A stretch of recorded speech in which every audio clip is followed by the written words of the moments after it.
ৰিটায়াৰমেণ্টৰ পিছত college teacher এজন retired হৈছে আৰু তেওঁৰ ল'ৰাও নেট PhD কৰি ঘৰত আহিছে। এতিয়া চাকৰিটো পাব লাগে ল'ৰাজনে, নহয় জানো? আৰু আজিৰ সময়ত চাকৰি পাই আছে দেউতাকে। যি সময়ত দেউতা তীৰ্থযাত্ৰাত যাব, নাতিপুতিৰ লগত খেলিব ৰিটায়াৰমেণ্টৰ পিছত, সেই সময়ত সেই কলেজ টিচাৰ বা প্ৰফেচৰ সকলক তেওঁলোকক সেই সুযোগ নিদি তেওঁলোকে আকৌ চাকৰিত মকৰলৰ ব্যৱস্থা অসমত কৰি আছে। অসমৰ উচ্চ শিক্ষা আজিৰ সময়ত এনেকুৱা এটা বেয়া পৰিস্থিতিত আছে, যি পৰিস্থিতিটোৰ বাবে হিমন্ত বিশ্ব শৰ্মা আৰু ৰণোজ পেগু দায়ী। তেওঁলোকে শিক্ষা ব্যৱস্থাটো ধ্বংস কৰিব বিচাৰিছে।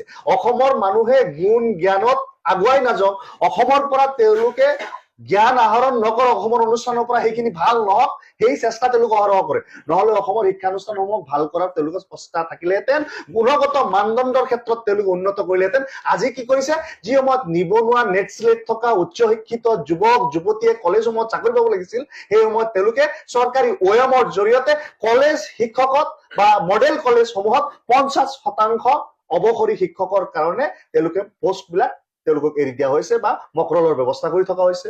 আজি কিছুদিনৰ বা 2-4 দিনৰ পৰা দেখিছো যে এই ক্ষেত্ৰত আপোনাৰ এডভাৰটাইজ জাৰি কৰা হৈছে বিভিন্ন মডেল কলেজসমূহত। আজি কি কাৰণত যে নতুন টিচাৰসকলে কি তেওঁলোক প্ৰমিচিং টিচাৰ নহব নেকি? যদি প্ৰমিচিং নহয় তেতিয়াহ'লে নতুন টিচাৰ গোটেই অসমতে আপোনালোকে ৰিক্ৰুটমেণ্ট বন্ধ কৰিব নেকি?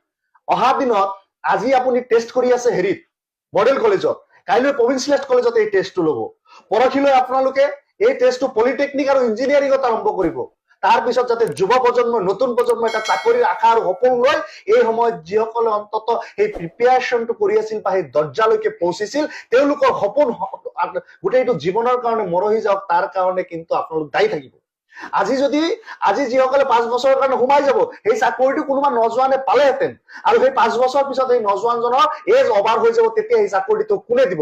আৰু 5 বছৰ পিছত যিটো একাডেমিক ক্ৰেডিটৰ যিটো ভেলু হ'ব, আজিৰ দিনত যিজনে 85% পাই চাকৰিটো পাব, তেওঁ 5 বছৰ পিছত 95% পাব লাগিব সেইটো চাকৰি পাবলৈ হলে। তেনেহলে এই 5 বছৰত যিমানখিনি বেকাৰত্বৰ সৃষ্টি হ'ব, মাষ্টাৰ ডিগ্ৰী কৰা, নেট কৰা, স্লেট কৰা, PhD কৰা মানুহখিনি যি ধৰণৰ অসুবিধাৰ সন্মুখীন হ'ব, আৰু এটা ক্ৰিমি লেয়াৰক ধ্বংস কৰাৰ যি ষড়যন্ত্ৰ হিমন্ত বিশ্ব শৰ্মা আৰু ৰণোজ পেগুৱে শীতল মস্তিষ্কৰে ওলাইছে, এয়া অসমৰ কাৰণে এক ভয়াৱহ বতৰা। এটা ক্ৰিমি লেয়াৰ সম্পূৰ্ণৰূপে ধ্বংস হ'ব।